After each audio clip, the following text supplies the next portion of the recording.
চলছে আম গাছে কীটনাশক স্প্রে। সময়ের বিবর্তনে হারিয়ে যাওয়া একটি মেশিন। এই মেশিন দ্বারা আমরা কিন্তু ছোটোবেলায় দেখতাম আমাদের বাড়িতে অনেক আম, কাঁঠাল এবং লিচু গাছে এই মেশিন দ্বারা কিন্তু কীটনাশক স্প্রে করা হতো।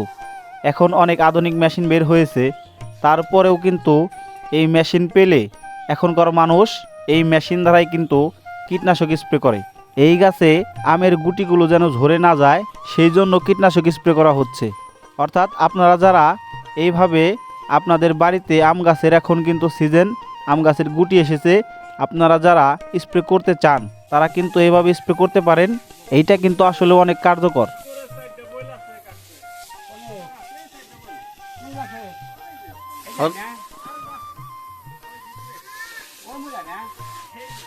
এই সাইডে একটু হালকা রাখা দেন।